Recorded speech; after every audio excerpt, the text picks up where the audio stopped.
Assista nossos vídeos e faça uma autoanálise de sua performance de comunicação em inglês.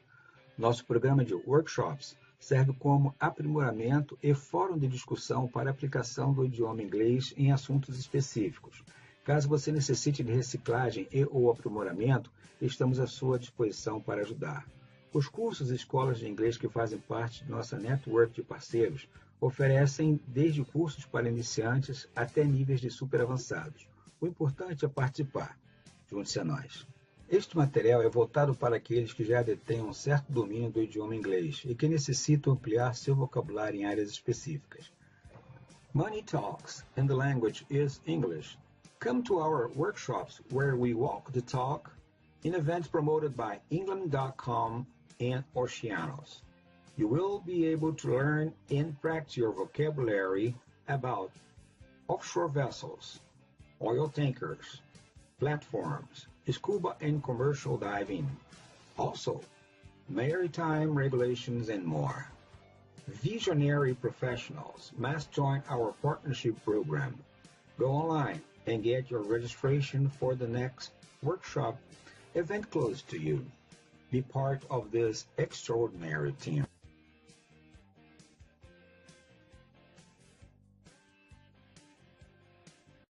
Welcome. We are glad for having you watching this video, which contains compilations of other material related to the subject. You will certainly enjoy the matter, and we hope to see you soon in our workshop events. We thank the Modern Marvels Internet material available, which helped us to develop this project. Floating cities challenging hurricane winds and mountainous waves on the energy frontier. An oil-hungry world awaits as genius and hubris collide. Now, offshore oil drilling on Modern Marvels.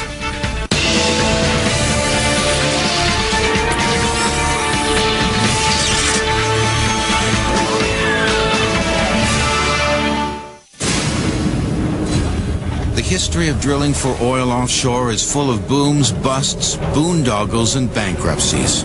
As far back as anyone can remember, the sea provoked the passions of risk-takers, those who wanted to make a difference. Offshore oil has never been for the faint of heart. Offshore oil has always had this sense of adventure, and there's a real keen edge that puts on it. From giant multinational corporations to independent wildcatters, the oceans became the ultimate frontier. We've had a history of having people that don't mind thinking broadly and outside the box, so to speak. There were no rules, no regulations, just go out and do the best you can and hope it works. Fueled by the world's growing demand and dependence on cheap oil, the pioneers pushed farther and farther offshore into remote and hostile environments. Some people compare what we're doing in deep water today to what people are doing in outer space. The oceans and their vast reserves still embody the greatest challenge and reward for those brave or cavalier enough to explore them. One of the striking things is the extent to which this is a fraternity. It's people who have literally grown up and gone out deeper and deeper together. The history of offshore oil is brief, yet bountiful. Lots of crazy notions turn into brilliant ideas that materialize in mythic proportions. The pioneering spirit of drilling for oil offshore began 24 hours after World War II ended. The rationing of gasoline was lifted, and America celebrated the wonders of oil. America was ready to roll after World War II. People had been waiting 10, 15, 20 years of depression. They'd been fighting wars for 4 and 5 years away from home. They wanted to come back and get on with their real lives. And the oil industry had grown steadily from the 1880s forward, but it was really primed to boom after World War II with the growth in highways, the urge to get out and travel. After the war, demand for oil far exceeded supply. Drivers took to the roads at such a rate that gasoline sales nearly doubled by 1950. By now, oil had exceeded coal in meeting America's energy needs. It's the wildcatter idea to go find oil. it's very obvious that bigger fields can be found offshore than on the land onshore that's been explored so thoroughly. So that's a big attraction. Where do you find some bigger fields? For millions of years, everything from dinosaurs to dead plants have accumulated on the seafloor. Through time, heat and pressure turned this organic material into petroleum, which has been trapped in reservoirs by layers of rock. The Gulf of Mexico was an ideal place to start drilling offshore because it had a relatively shallow and gently sloping seabed. Many of the most popular areas for oil and gas exploration today are what we call historic deltas, just like the Mississippi, where you've got a lot of junk coming out and being deposited. The Mississippi River basically collects all of the silt and sand and other type of things from the mid parts of the United States and comes out and dumps it. And this has been going on for millions of years. So the sands that we need to be able to ultimately trap oil and gas are there and have been laid down over the millions of years. And it's just a rich, very rich environment for hydrocarbons. At the birth of the Gulf of Mexico offshore industry, it's clear that the primary constraint on development of these offshore fields will be how much it costs to drill exploratory wells. The first concept was to actually build some sort of board road out over the marsh or swamp, build a foundation of piling and put the rig on it. And that was a lot of construction. And so then the idea came, let's dig a canal and put your rig on a barge and float the barge out there. In fact, barges of all kinds were left over from the war and in great supply when engineers hired by Kerr McGee converted a surplus Navy landing craft into a low-tech hybrid drilling rig. In October 1947, 10.5 miles off the Louisiana coast, they struck oil.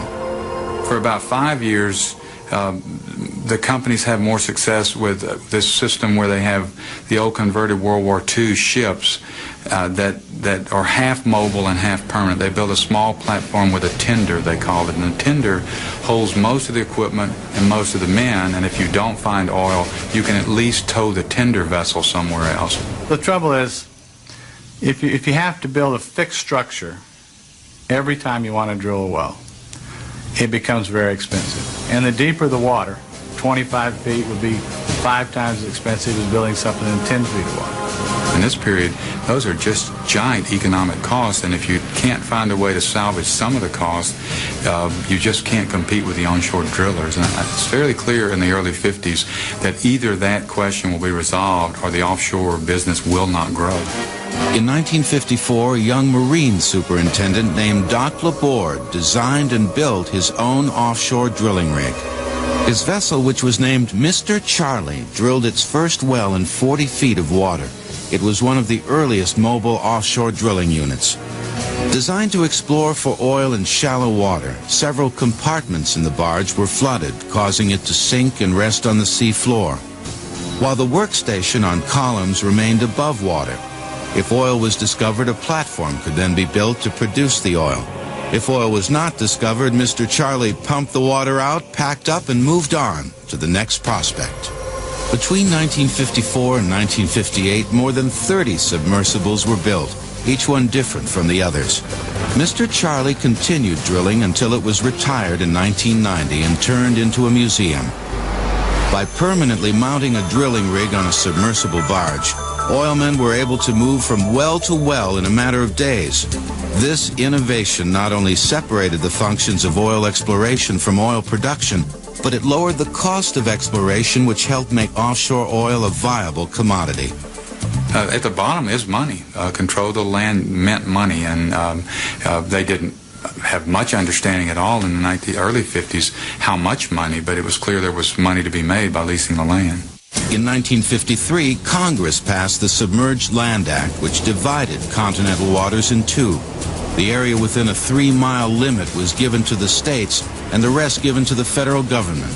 This piece of legislation generated enormous revenues for the government, second only to income taxes. Offshore oil exploded. By 1957, there were over 100 new mobile drilling units. If offshore oil was going to continue to remain competitive with onshore oil, they would have to find ways to be more efficient and cost-effective. The solution was the lighter and less expensive jackup rig. The jackup is basically a floating barge with legs that are attached to the barge. So when you get to your drilling location, you jack the legs down to the ocean floor and then raise the barge up out of the water. And that way you have a stable drilling platform in which to conduct your drilling operations. The innovative jackup rig attracted the attention of a young oil man from Midland, Texas. We worked out a deal with Letourneau, who had a new kind of offshore drilling rig, three-legged rig. None of the major companies or drilling contractors would touch it, so we kind of gambled and built the first and second and third. With little or no solid information about wind and wave strength in the Gulf, the prospectors and their rigs were vulnerable to disaster. Our timing was good. We suffered a couple of setbacks. The third one or fourth one disappeared in a hurricane. I mean, it just vanished. We'd taken the people off, and it was gone. $6 million investment. Currently, operators and contractors use jackups to drill most offshore wells. Apart from the legs and the jacks, the platform resembles that of a standard drilling barge. Through the years, different jackup designs have increased their water depth from 80 feet to almost 400 feet. It's an amazingly creative era for that mobile drilling technology, and the reason it's so important, so a lot of people have an incentive to work hard on mobility so that you can find the oil and move on and then have a permanent platform built wherever you find it. We had some ups and downs, but I liked it. I loved the business. It was pioneering. There are currently nearly 400 jackup rigs prowling the world's oceans in search of new oil. Offshore oil drilling will return on Modern Marvels. It's been said that a drilling rig is nothing more than a portable hole factory. Be it large or small, offshore or on, its main job is drilling wells. In 1883, spiritualist H.L. Williams didn't even need to drill a hole to find oil after a modest earthquake sent a spurt of the stuff as large as a man's arm right out of the ground near his home several miles southeast of Santa Barbara. Eventually, Williams and others started drilling plenty of holes, and by 1895, there were 28 oil wells producing 16,904 barrels a year. When better producing sites were found on the beach, Williams built a rickety wooden wharf and drilled the first wells over the sea. By the turn of the century, piers and wharfs reached out 1,200 feet from the shoreline into water 30 feet deep. By 1910, all of these fields were in sharp decline, and drilling for oil off piers into the Pacific Ocean soon ran into a geological and technical wall. The continental shelf off the coast of California was steep and deep, and loaded with fault lines. The drilling techniques used in the Gulf of Mexico were impractical. If they wanted any more oil out of this narrow channel, they would have to leave land and drill deeper than they'd ever drilled before. The solution would come 50 years later in an unusual scientific experiment. It was a glorious age for science in the late 50s and early 60s. We're looking at space adventures, and they thought of the Mohole project as the exploration of inner space, they called it. If we were going toward the moon, as we thought we were, why not go toward the center of the Earth? Mohole is the name given to the area between the Earth's crust and the Earth's mantle. While the Earth's crust is approximately 24 miles thick, it is thinnest deep under the oceans. Scientists and oilmen alike were interested in drilling this deep to retrieve sediment samples that could tell them how the Earth formed, as well as how and where oil is trapped. This required, however, particularly large leaps forward in the technology of drilling offshore. The project presented an enormous challenge. How to drill to a depth of 25,000 feet at a site covered by more than 15,000 feet of water, when at the time 200 feet of water was considered a test of technology. The Mohole drill must go at least a mile deeper than the deepest hole ever drilled on land. In 1960, a group of oil companies converted a surplus yard fighter barge and called it the Swan. The vessel was designed with an oil derrick over a hole or moon pool in the middle of the ship. At this point, engineers faced two major problems if they were going to drill in deep water. First, the drilling column would have to be over 2 miles long, And second, how to hold the ship steady in waters too deep for anchors. When you go to floating drilling, the industry had to come up with ways to handle the motion of the vessel in relationship to the ocean floor, which is fixed. And so over the years, we have innovated and designed a lot of different equipment that compensates for this motion, because a ship moves up and down in the water depending upon the waves and the wind that's happening. Having seen a New England lobster fisherman use his engine to remain stationary in water while pulling his traps, engineers decided that several propellers would be installed on the ship to counteract the wind, waves, and ocean currents. In March of 1961, 40 miles off the coast of Baja California in 12-foot seas, the Cuss 1 drilled a 110-foot hole in 11,700 feet of water. The core samples, dating back 15 to 20 million years, revealed an ocean with far more life than today, which was good news for the oilmen, because where there are fossils, there is fuel. As quickly as it started, the Mohole project ended in bureaucratic bickering. While the project did not drill to the center of the Earth, it did put Santa Barbara at the center of offshore oil drilling, which was remarkable considering the 100-foot depth that was manageable from offshore rigs in the Gulf at the time. Not counting the oil produced off the piers at the turn of the century, California produced its first offshore oil in 1962. The market for marine drilling took off. After several years of drilling successfully, ships were developed with larger hulls and bigger drilling platforms. Positioning was aided by the use of a taut wire system attached to the sea floor. Any change in the angle signaled a series of thrusts from the propellers to push the vessel back into position. With drill ships, man could now begin to explore for oil almost anywhere on the planet. And still the technology improved. And at the heart of much of the 1960s forward technology in offshore, and indeed in the industry as a whole, is the growing use of sophisticated computers. At the edge of offshore technology during the last 40 years is seismic data, which was directly affected by the computer revolution in the 60s. You've got to have a picture. You've got to have some a priori idea of what you're drilling for. And I think that the reason that we've come so far in a relatively recent amount of time is that those pictures are getting better and better. What people are looking for is areas where oil or gas are likely to be trapped. In the very early days, they'd toss a stick of dynamite over the side of a boat, towing sound sensors behind it. The sensors measured the time it took for the sound of the explosion to travel to the bottom of the water and back up to the boat. These sound waves were recorded and made into a picture or structural map of the subsurface. In the beginning, all oilmen had a crude picture with bumps on it. A lot of the early oil was found on what I like to call bumpology. So many of the early discoveries we saw all around the world were drilling bumps on the surface, if you will. The bumps on earliest seismic pictures indicated rock formations on the ocean floor that could possibly trap oil and gas.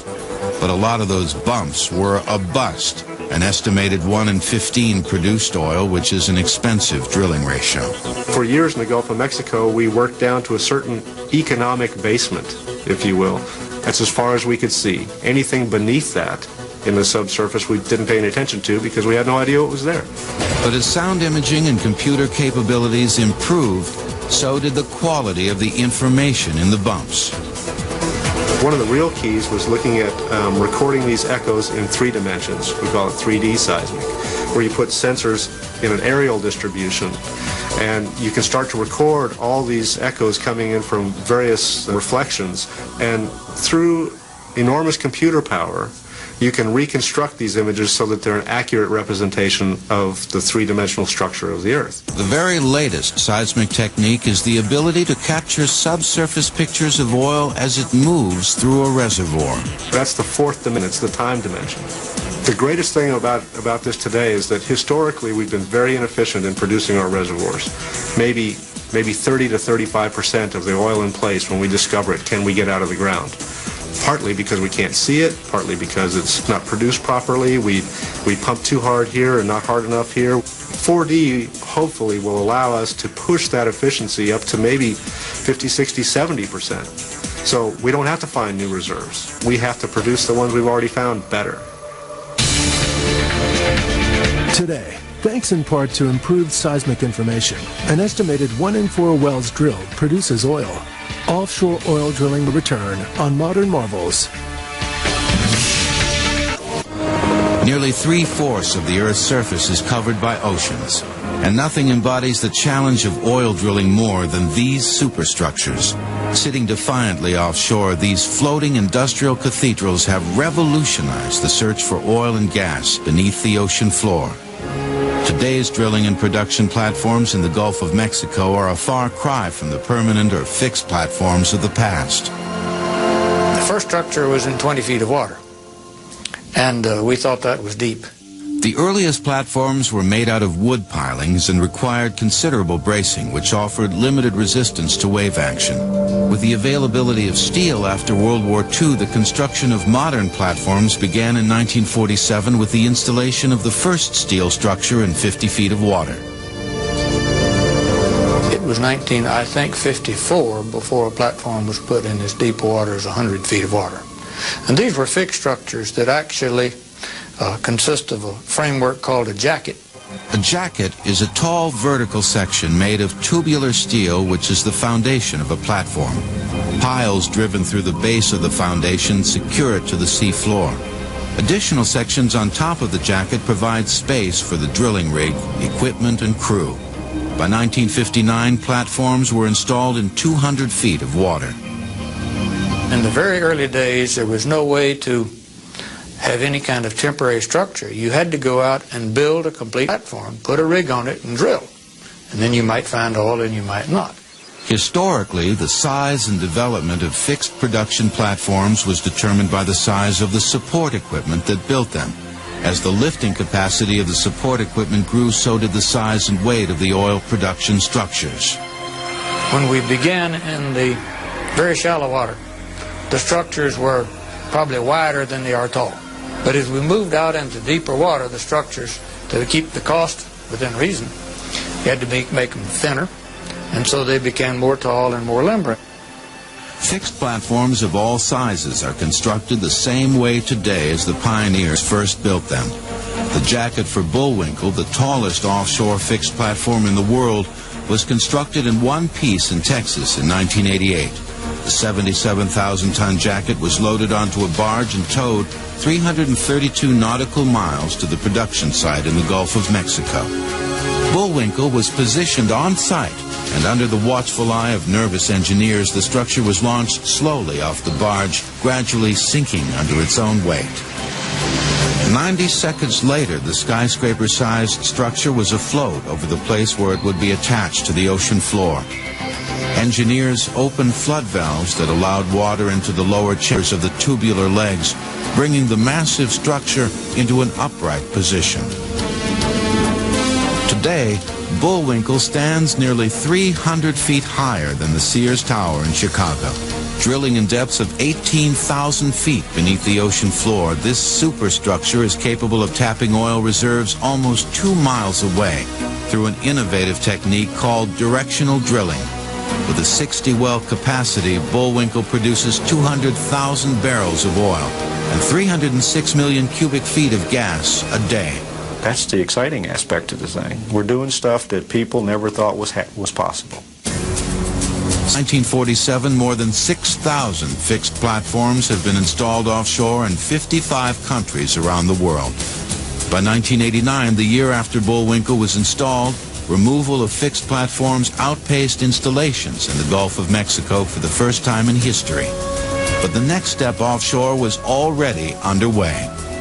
We're reaching the end of the fixed platform area. That doesn't mean as oil is found in the 400 and 600 and 1,200 feet of water, the fixed platform is not going to be the choice. But the real pioneering now is in the floating drilling.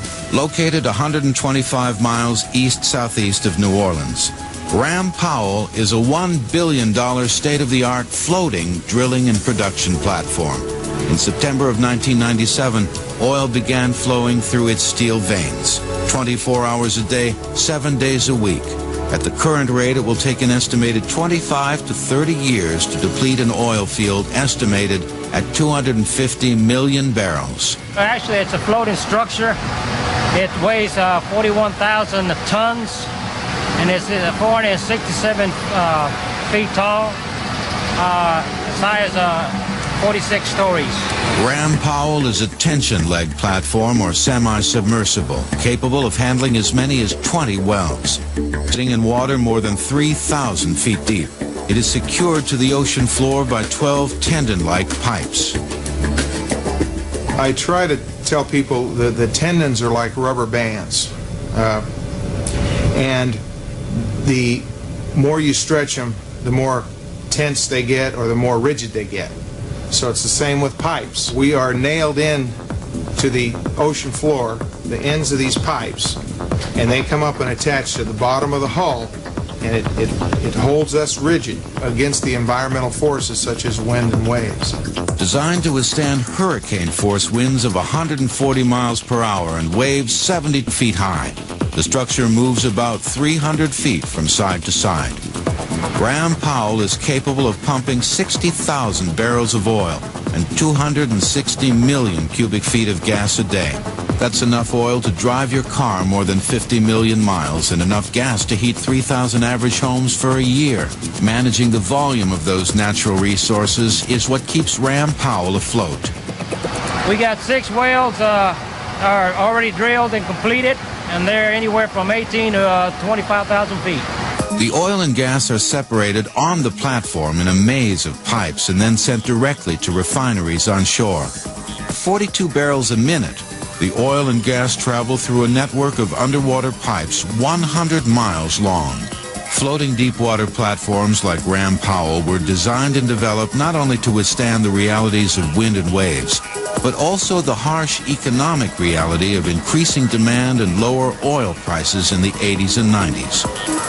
The industry digs in its heels and realizes if you can't control the price, you've got to control your cost. To cut costs and still remain competitive, the oil companies had to find safe ways to use technology to drill more efficiently. It used to be where you needed 3 or 4 people working on a rig floor. Now you need one. Most of the work is done with a machine and the man controlling it in that shack. You got people working away from the equipment now, moving joysticks and pushing buttons. When drilling moved into deep water, the jobs once performed by commercial divers became the tasks of remotely operated vehicles, or ROVs. Although we're not as flexible as having a human being on the bottom doing the work, the ROV companies and oil companies have gotten together and they've eliminated those problems by making the platforms and the fields diver friendly so that the ROV could operate all the valves and they could do all the tasks that needed to be done. About the size of a sport utility vehicle, this ROV is equipped with 6 cameras, arms capable of lifting 600 pounds, and wrists that can turn 360 degrees, and it never complains about working under pressure. The pressures at 3,200 feet are about 1,600 pounds per square inch, which would crush a human being if he was able to go to that depth. The dexterity of the vehicle's arms and wrists are remotely controlled by a master arm above. We open and close valves. We can do everything from cutting cables to ropes to installing hug jumpers and electrical cables. While technology has automated much of the work aboard Ram Powell, it has also influenced the daily life of the 110 permanent employees who consider this platform home. They eat, sleep, and work out here almost 6 months of the year. We work 14 days on and 14 days off. So we come out and work 12-hour shifts, 6 a.m. to 6 p.m. or 6 p.m. to 6 a.m. because it has to be manned 24 hours a day. The days go by pretty fast. In the evening, we kind of tend to relax and kind of read and talk to the family. We're allowed to make some phone calls and keep in touch with them. Staying in touch with friends and families on shore is an important part of life out here. If they can't reach them by phone, they can use one of several computers to access the internet. But like any long-distance relationship, Working offshore takes some getting used to. We've learned to adapt. The only thing is that you miss a lot of the family functions, a lot of the kids, baseball, whatever. We do miss a lot of that. The Ram Powell platform is actually a floating full-service city, generating enough power to light up 7,000 homes. It also produces 1,100 gallons of fresh water each day. But the bottom line out here is safety. With more than 1 million accident-free hours to their credit, employees on Ram Powell are expected to focus on their work. Rooms are cleaned each day and are equipped with cable television. Laundry is done for you, and more than 125,000 meals are served around the clock each year. Recreation varies from educational programs to increase your skill level and pay to an exercise room to increase your fitness. And while they are no match for the pros, offshore ping pong can get serious. Ram Powell is a reusable mobile platform. Once it has depleted the field below, it can be used as a hub for other oil fields nearby, or it will be towed to another deep water location. There are more than 3,900 oil drilling platforms working in the Gulf of Mexico today. Offshore oil drilling will return on Modern Marvels.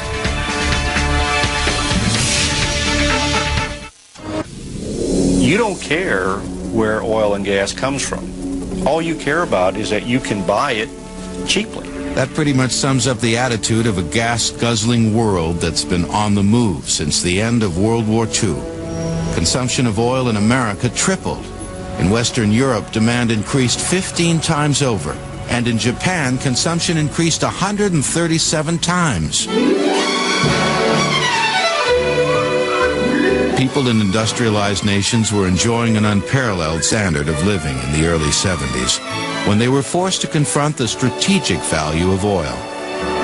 Attitudes were about to be tested for the first time as miles of motorists waited in their cars for higher-priced gasoline in short supply. The rise of OPEC and the OPEC embargo in the winter of 73 and 74 gave the producing nations authority, power to set the price and the level of production, and that was a dramatic change in the history of the industry. With the price of the world's largest oil reserves controlled by OPEC, offshore oil companies began to beef up production.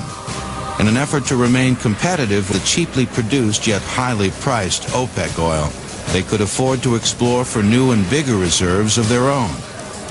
That price spike gives the industry the wherewithal to look at dramatic new types of platforms, dramatic size of drilling equipment, all the things that it would have to do to conquer the North Sea.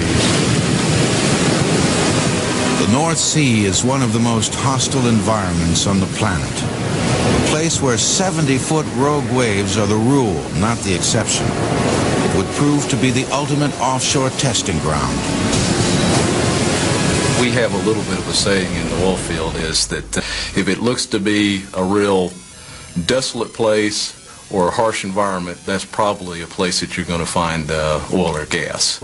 In 1970, Phillips announced that they had discovered a giant oil field of more than 1 billion barrels in the Norwegian sector of the North Sea, enough to supply the entire world's energy needs for 20 days. The jackup rig Gulf Tide was converted into a production platform and was soon producing 40,000 barrels a day from wells located 10,000 feet beneath the surface. Phillips finally had its feet planted firmly on the floor of the next frontier. What happened, we had the one successful discovery, which is what is now called Ekofisk Field.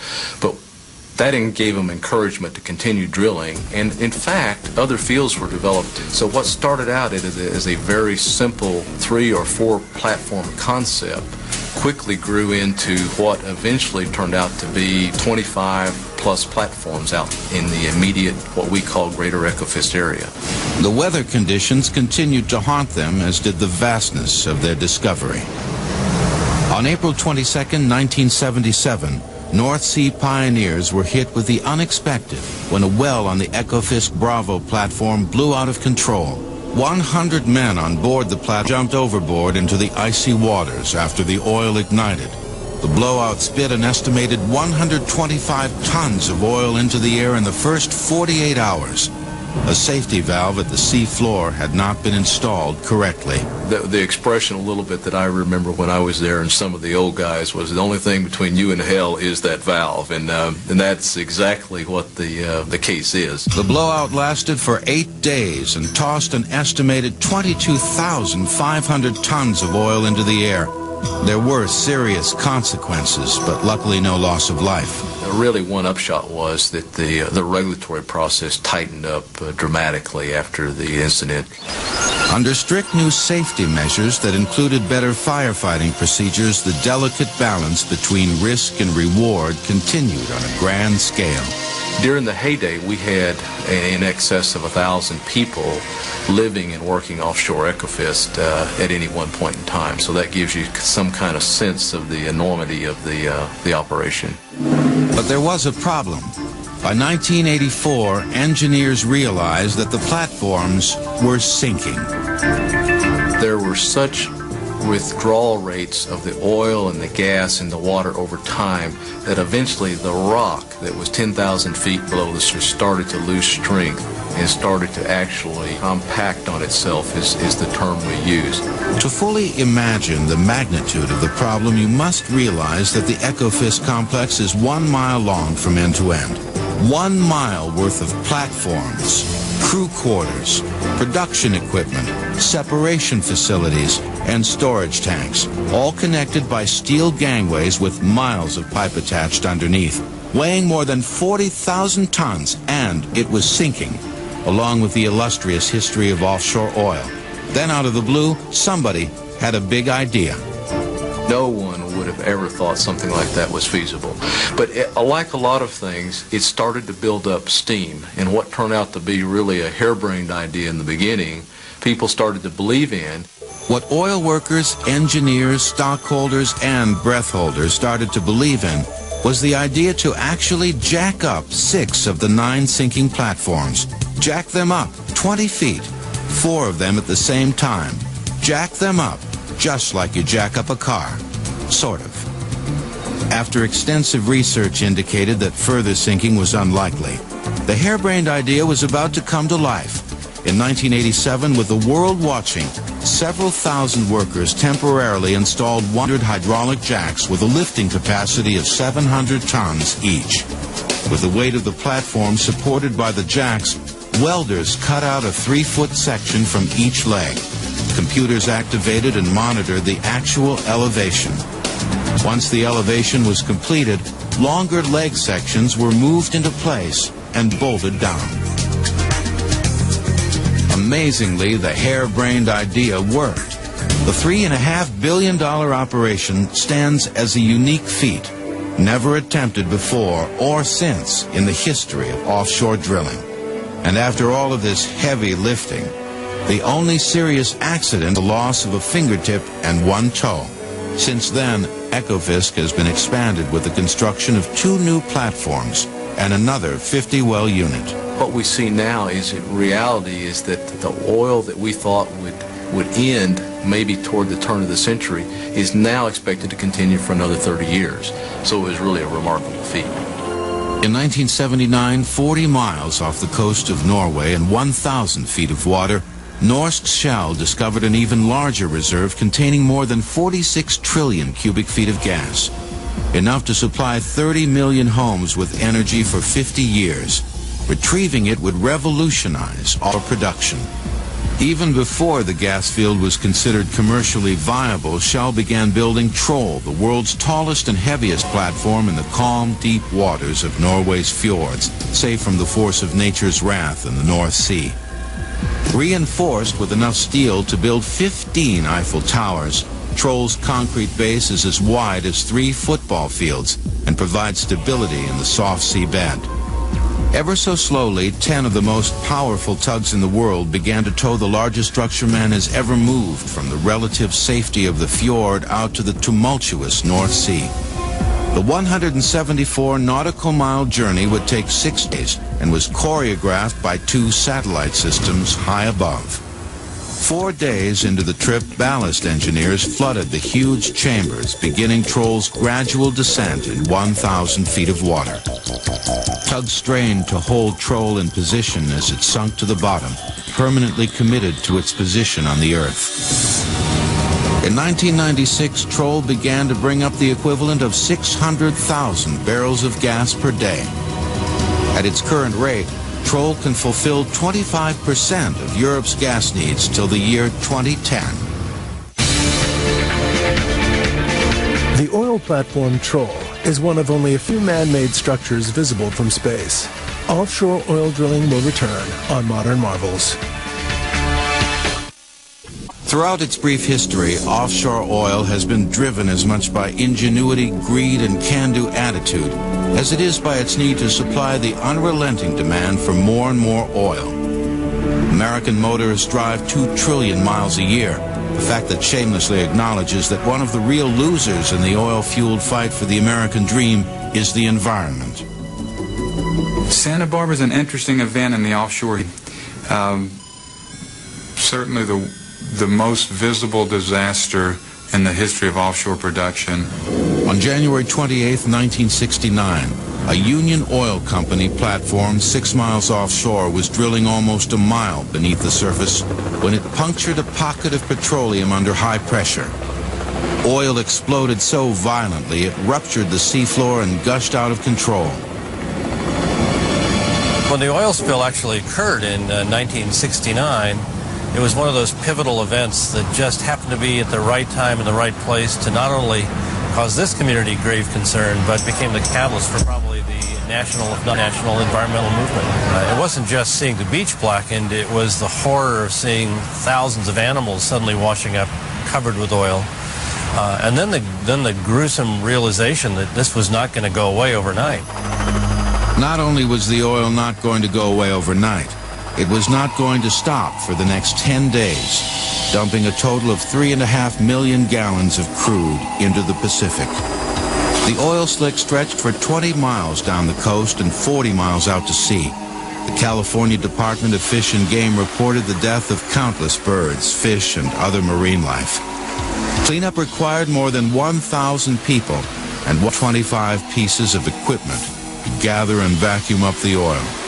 500 truckloads of oil-soaked straw were taken to 3 different landfills. There was no denying that televised images of an environment suffocated by offshore oil had been permanently seared into the conscience of an outraged citizenry and a casually regulated offshore industry.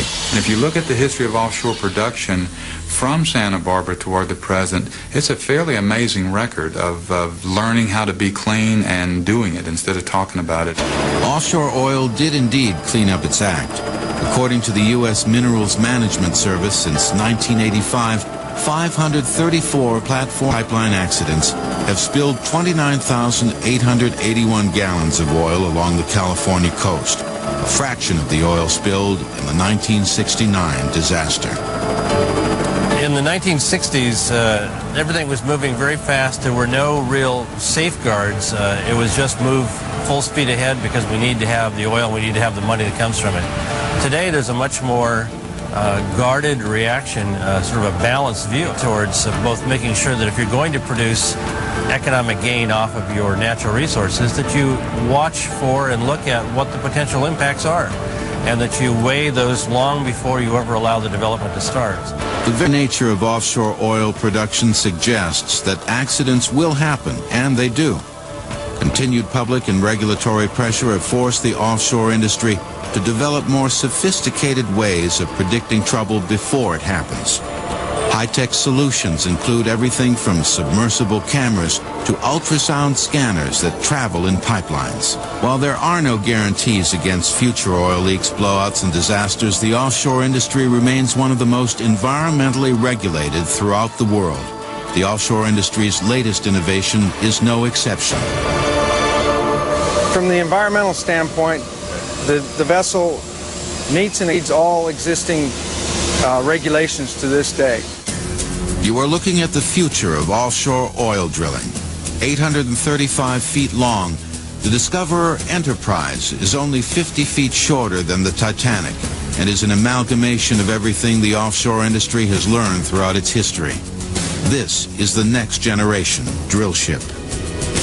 Basically, the Enterprise is a one-stop ship for the industry. Instead of utilizing 2 or 3 vessels to accomplish a total well drilling and production and pipe laying package, the Enterprise offers everything it needs. Enterprise is capable of drilling in 10,000 feet of water. We have a total well depth of 35,000 feet. That's our limitation.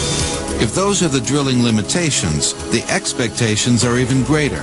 Imagine trying to keep a vessel the length of the Astrodome over a 30-inch well on the ocean floor in rough weather without an anchor.